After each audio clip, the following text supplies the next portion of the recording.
Nas últimas décadas, eu venho acompanhando um padrão em nossa sociedade atual, através do qual as pessoas estão incrivelmente interessadas numa dimensão metafísica, mística, oculta. E isso é algo que literalmente está acontecendo em todos os países do mundo. Hoje, através do conceito de que Deus é tudo, porque as pessoas adotaram um ponto de vista metafísico oriental, elas se voltam para a yoga, para a meditação, para experiências extracorpóreas ou para uma crença na consciência dos cristais. As ideias consideradas pagãs no passado estão sendo adotadas hoje como uma nova espiritualidade e estão literalmente sendo adotadas em todo o mundo. Em 1 Timóteo 4, versículo 1, ora, o Espírito afirma expressamente que, nos últimos tempos, alguns apostatarão da fé por obedecerem a espíritos enganadores e ensinos dos demônios. Eu tenho viajado pelo mundo entrevistando pessoas que usam drogas, psicodélicos, que praticam yoga, se submetem à hipnose. Há cerca de 200 maneiras de se chegar ao estado alterado de consciência. No estado normal de consciência, o espírito faz funcionar o seu cérebro. No estado alterado, tal ligação é relaxada, permitindo outro espírito para se interpor. Desligar os neurônios do cérebro, criando um universo de ilusão, se refere a ter cuidado com ceder a espíritos sedutores e doutrinas dos demônios. Uma das grandes coisas de hoje em dia é a incorporação, a comunicação com seres espirituais, presente no mundo dos negócios. E como já disse, eu viajei pelo mundo entrevistando pessoas e posso lhes dizer isso. Há uma comunhão da informação que lhes é transmitida. Todos recebem a mesma revelação dessas entidades espirituais. Paulo falou sobre a doutrina dos demônios em 1 Timóteo, capítulo 4, versículo 1, e que estaria envolvida num logro que também ocorre em nome do cristianismo. Ele falou sobre muitas pessoas que desviariam as pessoas, e é isso que estamos vendo acontecer. Um dos maiores enganos que ocorrem em nosso tempo está acontecendo em nome do cristianismo, quando as pessoas adotam uma forma de cristianismo baseada em experiências extrabíblicas. Quem somos nós? Somos contra a mistura de raças. Somos a favor de Jesus Cristo. Está trazendo uma criança para esse meio. Acha que isso é bom para ela? Eu sei o que é bom para ela. Pois a Bíblia diz que devemos criar as crianças da maneira que deve ser. E esta é a maneira. Havia alguma outra coisa que controlava completamente o meu corpo. Muitas coisas estranhas estão ocorrendo em nome do cristianismo. Nós vemos o surgimento da adoração satânica, dos cultos satânicos. Nós o ouvimos através dos músicos. Nós o ouvemos invadindo a cultura da juventude de hoje. E nós vemos os jovens fazendo coisas tão terríveis, coisas inimagináveis. Por que são atraídos para esses cultos satânicos? Por que eles não podem ser atraídos para esses cultos? Porque eles não foram informados sobre a verdade do Evangelho.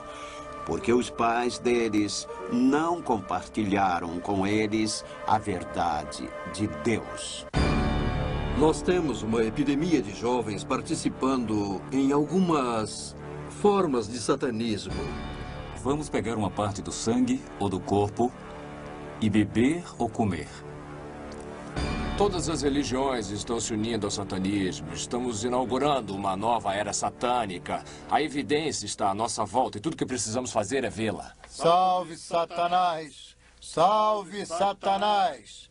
Salve Satanás! Há um grande fascínio pelo oculto, porque eles não têm a verdade de Deus em seus corações. Nunca antes vimos tal explosão de cartomantes, hipnotismo, videntes, feiticeiros, masmorras, dragões e esse tipo de coisa que vemos no nosso mundo de hoje em dia. Eu tentei algumas coisas diferentes, magia, Krishna, coisas assim. Eu sou livre e aberta, mas eu acredito realmente que os deuses foram apenas inventados para ajudar a encontrar uma razão para a vida, porque não sabemos as respostas.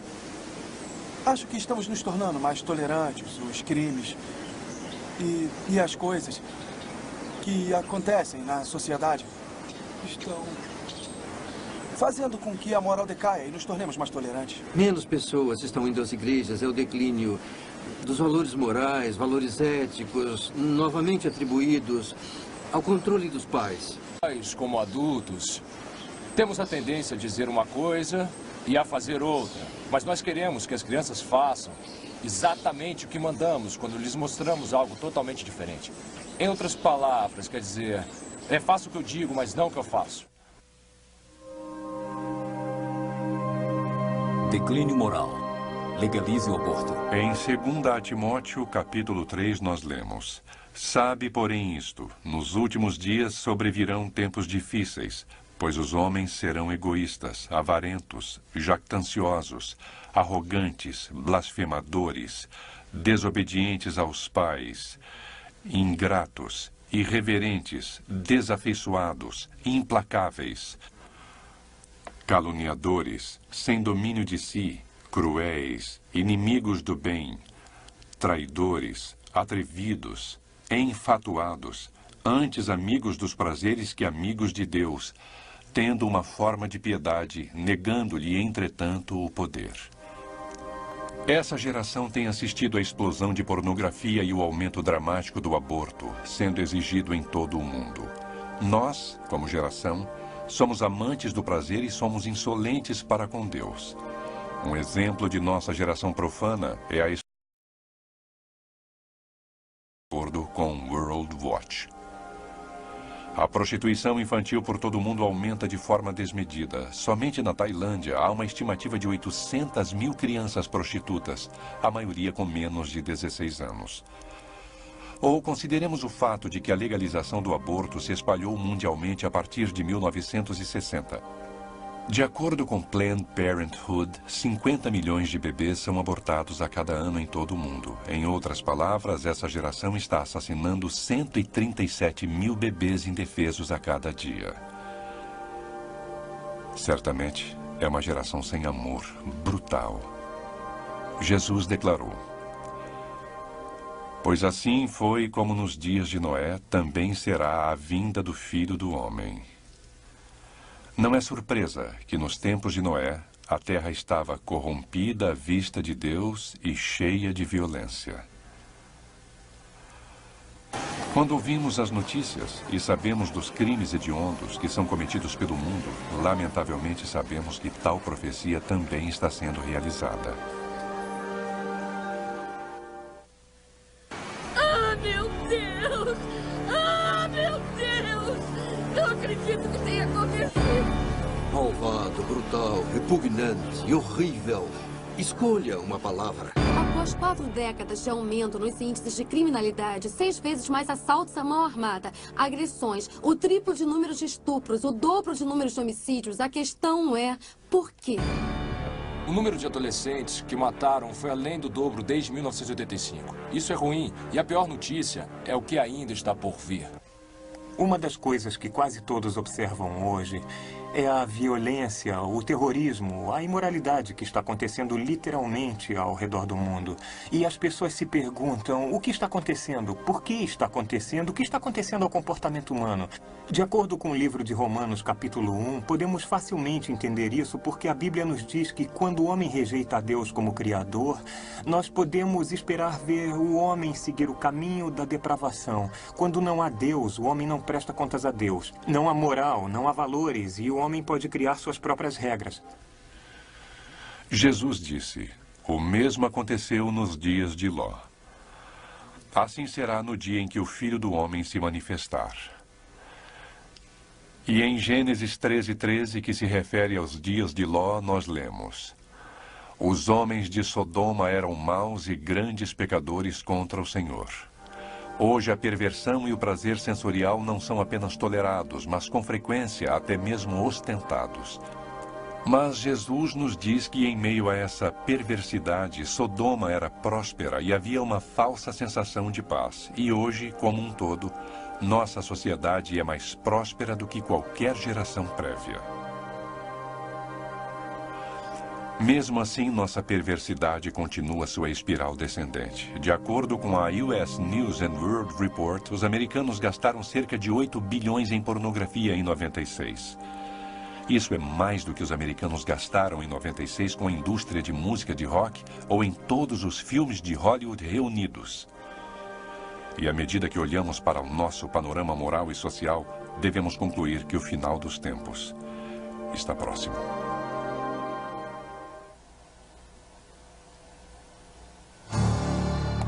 Israel. Esta é uma nação cuja história foi prevista pelos profetas de Deus. Se quiserem saber qual é o tempo pelo relógio de Deus, olhem para a nação de Israel.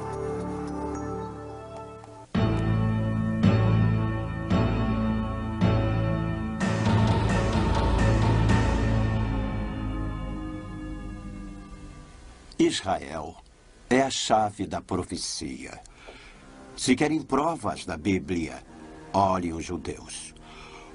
O Senhor prometeu aos judeus que se afastassem dele, e ele se afastaria deles, e eles seriam dispersados por todo o mundo. Isso sabemos que ocorreu.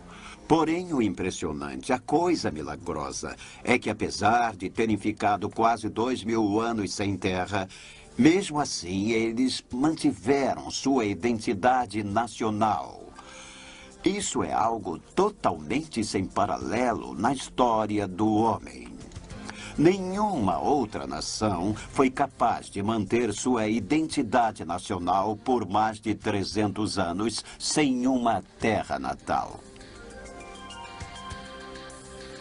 Deus não apenas preservou a identidade nacional dos judeus, mas prometeu que nos últimos dias os reuniria novamente em sua terra natal.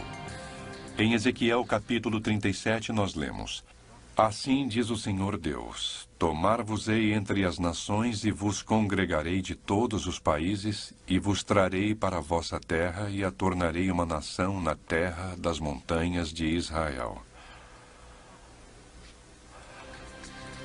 De forma surpreendente, essa geração assistiu à realização de tal profecia. Hoje mesmo, milhares de judeus continuam a se reunir novamente na nação de Israel. Uma nação que permaneceu em ruínas por quase 2000 anos.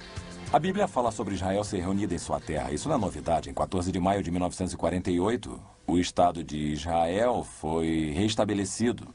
A Bíblia diz que eles retomariam a Jerusalém Bíblica. E em junho de 1967, ela foi reavida, a Jerusalém Bíblica. Eu vou preservá-los como um grupo nacional étnico identificado de pessoas, porque nos últimos dias eu vou trazê-los de volta para sua terra. Em 1948, ele os reuniu de volta em sua terra, e eles têm continuamente retornado para a terra de Israel desde então. Cálice de Tontiar. No livro de Zacarias, capítulo 12, Zacarias prediz que Jerusalém será feita uma taça de tontear para todas as nações do mundo. Todas as nações que se erguerem contra ela serão feitas em pedaços, segundo a linguagem dele. Temos uma cidade que não é grande, que não tem recursos naturais, não tem porto, nem rio, não tem motivo para ser relevante no cenário moderno. É importante para quem? Para uma minoria de judeus, não para todos eles. Para o Islão a teve durante 1000 anos e deixou que virasse cascalho, até que descobriram que era importante para os judeus. Então, é claro, se tornou muito importante para o Islão. Para os cristãos, bem, nós gostamos de visitá-la, mas não morreríamos por ela. Então, a ideia de que Jerusalém será uma pedra pesada para todo o mundo, à sua luz, parece absurda. Se olharmos à nossa volta hoje, enquanto assistem esse vídeo, o pessoal dos governos de cada capital das nações importantes, internacionalmente relevantes no planeta Terra, luta para saber a postura a tomar, como lidar com o que o pessoal da inteligência chama de a luta por Jerusalém. Zacarias capítulo 12, Deus disse: Eu farei de Jerusalém um cálice de tontear. É difícil acreditar. Há 2500 anos, Jerusalém jazia em ruínas, cercada por desertos. E Deus disse: Deixe-me dizer uma coisa. O dia virá quando quase 6 bilhões de pessoas estarão com seu olhar em Jerusalém, com medo e tremendo, sabendo que a próxima guerra mundial, quando começar, vai ser por causa daquela cidade que é um lugarzinho de nada. Não dá para explicar isso de forma lógica. Até a importância de Israel como local religioso não explica o interesse do mundo sobre essa pequena nação. Porque se compararmos o número anual de turistas que visita Israel com o número que visita o relicário de Lourdes na França, notamos que os turistas visitam um único relicário mais vezes do que visitam Israel.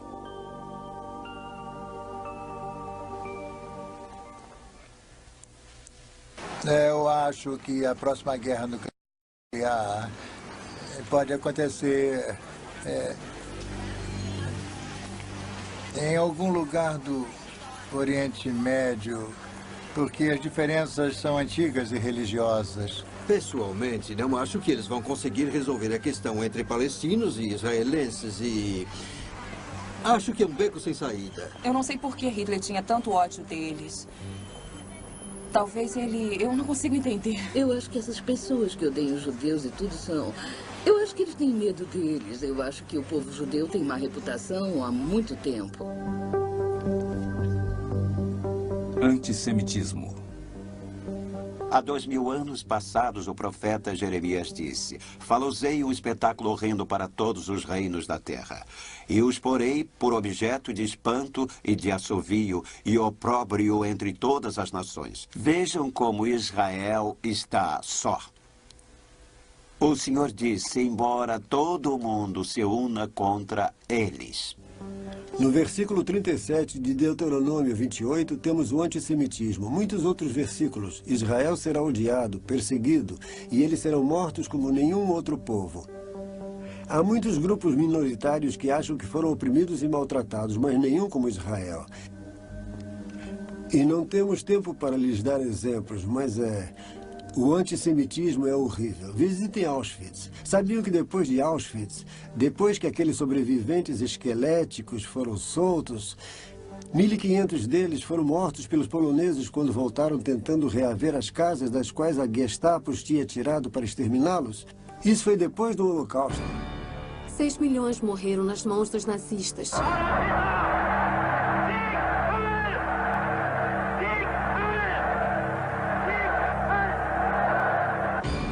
O ano era 1967, Israel lutando para sua sobrevivência contra as forças árabes combinadas. A tropa não conseguiu impedir que radicais palestinos atacassem e matassem israelenses. O antissemitismo continua até hoje. Deus o previu, mas ele disse: 1000 Hitlers não poderão varrê-los. Eu vou preservá-los como um grupo nacional de pessoas com identidade étnico, porque nos últimos dias eu vou levá-los de volta para sua terra. Israel floresce.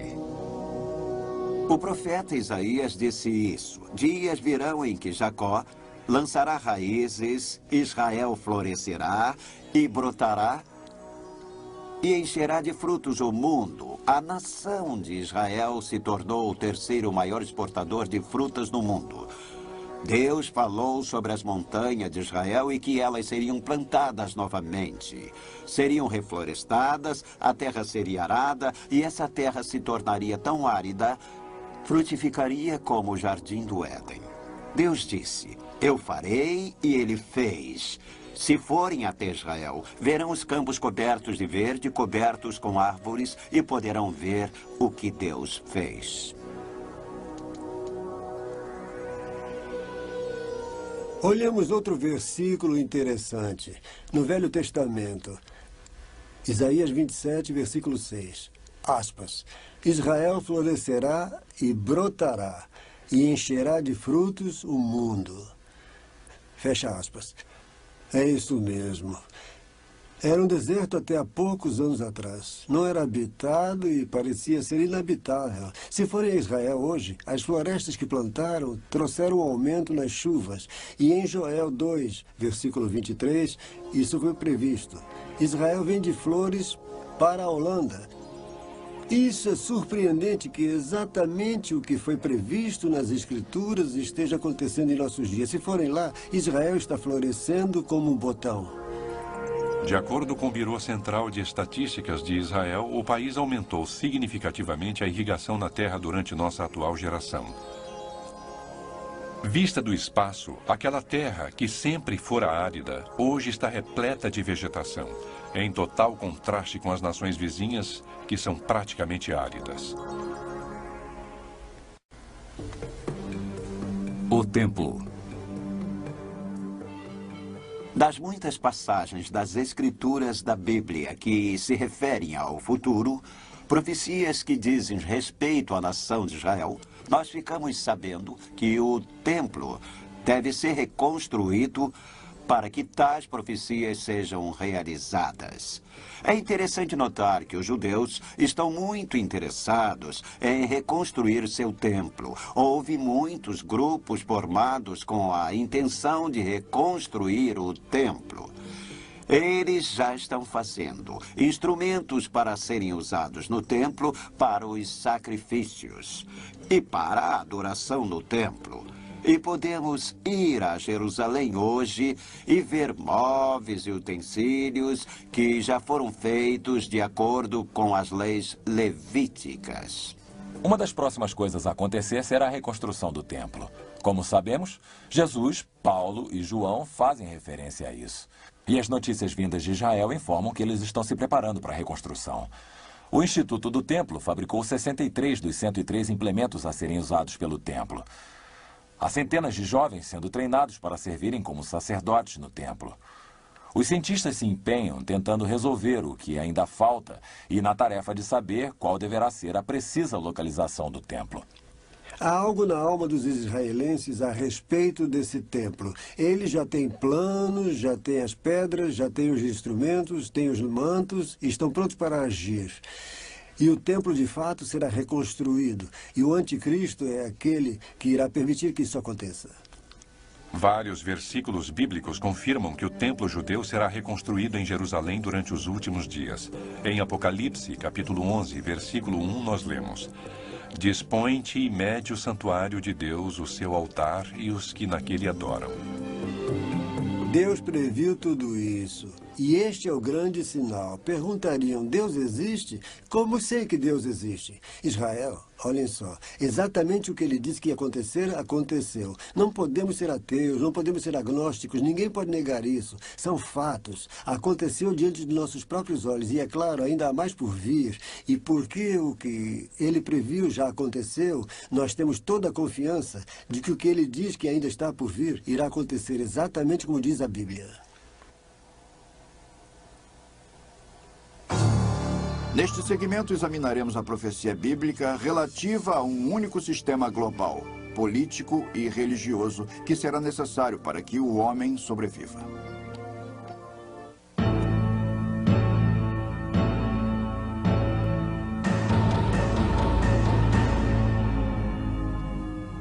Unidade global. De acordo com a Bíblia, nos últimos dias, todo mundo se unirá numa espécie de comunidade global governada por um homem, empossado por Satanás, conhecido como a besta, ou o anticristo, ou o homem do pecado, ou o filho da perdição.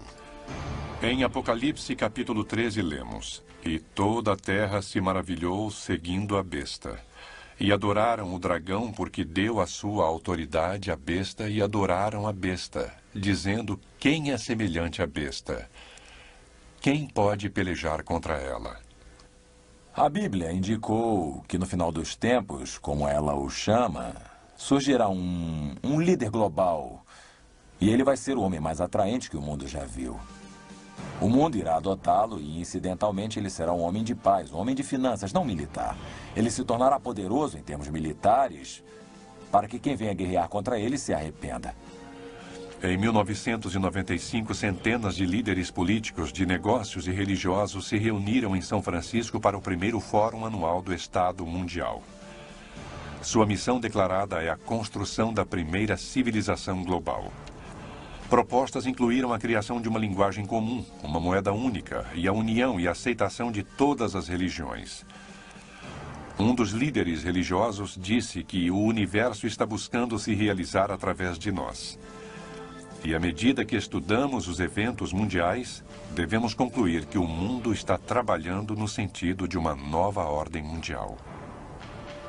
É interessante quando examinamos o que acontece em cada país. Não apenas na América, mas também na maioria dos países da Europa, parece estar havendo uma motivação secreta sendo seguida no sentido de um governo global socialista centralizado.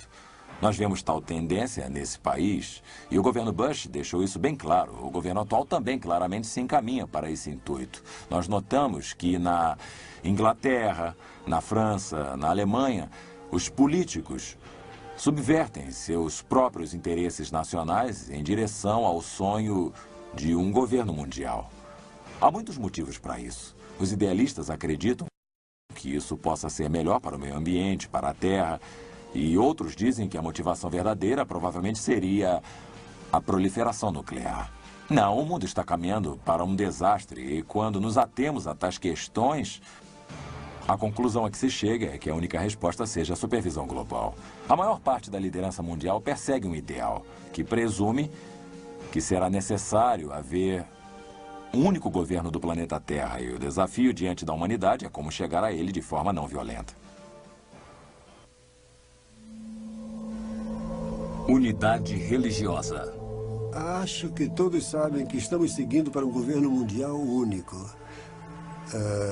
Temos que nos livrar das guerras, da rivalidade entre nações, mas estamos também caminhando para uma religião mundial. É preciso. A maioria das guerras, mesmo agora nesta terra, são entre facções religiosas, facções tribais. Então temos que ter uma religião mundial, assim como um governo mundial único. Os dois se encaixam. Agora que temos um movimento ecumênico nos levando nessa direção e que o Papa é o líder de tal movimento, não pode ser negado. O mundo todo está interligado. Não é cada país por si só e outro país por sua conta. Isso entre comércio, viagens, interdependência de fazer, de sobreviver nesta terra, que irá, cedo ou tarde, entender que temos que trabalhar juntos. Pelo que vejo, o Papa está tentando fazer com que as pessoas entendam que os problemas que tem são individualmente superficiais e que uma visão maior do mundo deve ser expressada. Bem, o intuito maior do Papa hoje, eu acho, seria a paz mundial. E acho também que ele deseja uma religião suprema. Em 1986, em Assis, na Itália, o Papa João Paulo convidou 130 líderes das principais religiões mundiais para se reunirem e orarem pela paz. Esse Dia Mundial de Oração pela Paz, para o qual vieram de tantas partes do mundo, gentilmente aceitando o meu convite. Orando juntos estavam budistas, maometanos, hindus, sacerdotes e até espíritas.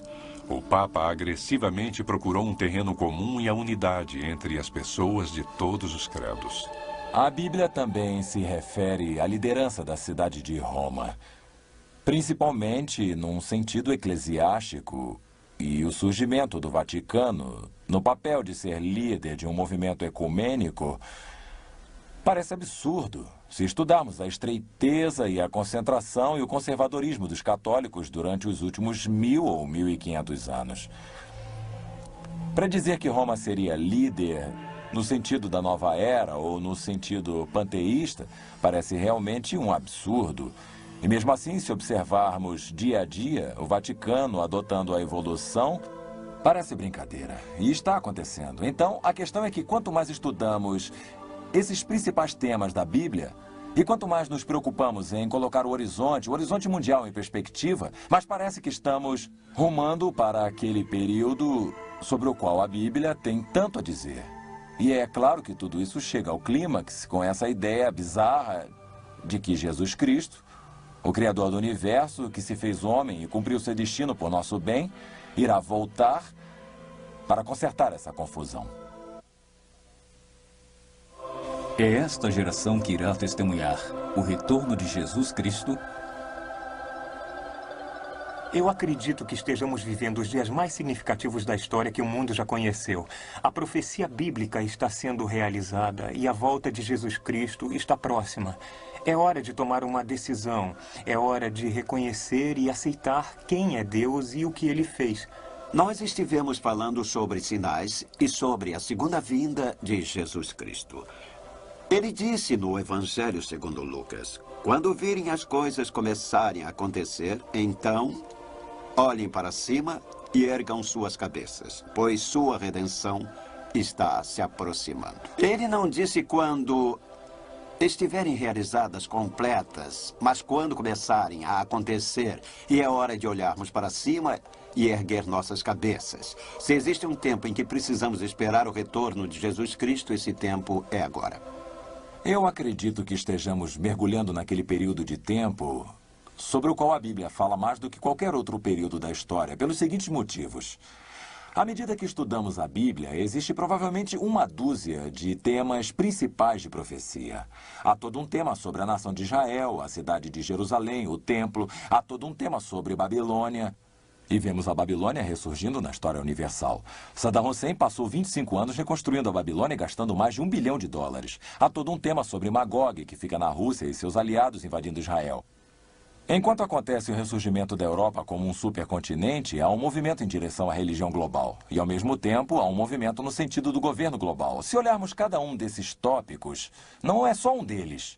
São todos eles que estão sendo colocados diante de nossos olhos de forma sem precedentes. A Bíblia é singular? Durante muitos anos de minha vida, eu adotei uma visão do mundo que era baseada em ideias humanistas. Mas um dia eu me dei conta de que o que a Bíblia tinha a falar, não apenas do passado, mas sobre o presente, o futuro, na verdade fazia sentido. E estava de acordo com as coisas que via, as provas observáveis. E eu descobri que a palavra de Deus é a verdade e que podemos confiar nela, podemos acreditar nela, podemos confiar em cada palavra. De todos os livros no mundo, a Bíblia é certamente o livro mais singular. É o único livro que ousa colocar toda a sua credibilidade no fato de que é capaz de dizer antecipadamente coisas que irão acontecer. Nenhum outro livro religioso ousaria fazer predições do futuro e então basear sua veracidade no acontecimento de tais predições. E, além disso, a Bíblia não faz apenas uma profecia, mas centenas delas. A grande descoberta de hoje é a descoberta de que esses 66 livros que chamamos de a Bíblia, embora tivessem sido escritos por 40 pessoas diferentes ao longo de milhares de anos, descobrimos agora que eles formam um sistema integrado de mensagens. O que quero dizer é que descobrimos agora que cada número, cada nome de lugar, cada detalhe do texto estão lá através de uma cuidadosa construção e transcendem o próprio tempo. Existe esperança? Muitas pessoas encaram o livro do Apocalipse e a profecia bíblica como uma mensagem de tristeza e destruição. Mas a mensagem bíblica é uma mensagem de esperança, uma mensagem de salvação, uma mensagem para nos voltarmos para Deus que criou o céu e a terra, afirmando que podemos ter um relacionamento com Ele que irá durar a eternidade. O Evangelho são as boas novas. A essa altura, você pode estar pensando, afinal, é sem esperanças esse cenário que se desenrola diante de nós. A destruição que irá acontecer. Eu acho que ninguém pode negar isso. Como é que eu vou escapar? Bem, Jesus vai tirá-lo daqui, mas, sabe, eu não quero tentar convencer você de buscar Jesus como uma saída de emergência do julgamento nessa terra, ou do céu, ou do inferno. É preciso que tenha motivos melhores do que esse. Você deverá procurá-lo porque é a verdade, porque você é culpado e porque você quer que Deus seja vingado e quer voltar a entrar em contato com Deus e estar de acordo com sua vontade. Você sabe que Deus tem grandes planos para esse universo e você quer fazer parte disso e quer que Deus seja Deus e que haja seu modo em sua vida e nesse nosso universo. Então aceite o perdão que Ele ofereceu por seus pecados e abra o seu coração para Jesus e estará a caminho. Com todas essas coisas que acabamos de ver, há esperanças? Você pode estar se perguntando se existe esperança, se a humanidade irá se aniquilar. Existem respostas? Bem, Jesus disse que se ele não voltasse, o homem aniquilaria a si mesmo, que nenhum ser vivo poderia sobreviver. Mas a esperança abençoada é o próprio Jesus Cristo. Ele está voltando. Ele vai criar um reino nessa terra. Haverá justiça, paz, alegria, amor e harmonia dentre os homens. Jesus disse que quando tais coisas começarem a acontecer, poderemos olhar para cima, ter esperanças, porque o Senhor estará chegando, o Redentor estará vindo para levar os seus para si. Vocês podem dizer, como é que vamos ter certeza de que Jesus Cristo irá me levar, que Ele me ama? Bem, a Bíblia declara que Deus não deseja que ninguém venha a perecer, mas que seu Filho Jesus Cristo. Aquele que nele crer não irá perecer, mas terá a vida eterna. E eu tenho boas novas para você. Há toda uma nova e maravilhosa era chegando e Jesus Cristo irá introduzi-la, e não o homem. E você poderá fazer parte dela se colocar sua confiança, sua fé e sua esperança no Filho de Deus, o Salvador do mundo, Jesus Cristo, neste tempo. Você decide, abra o seu coração, pense nessas coisas e veja o quanto Deus o ama e o plano de salvação e a finalidade que Ele tem em sua vida.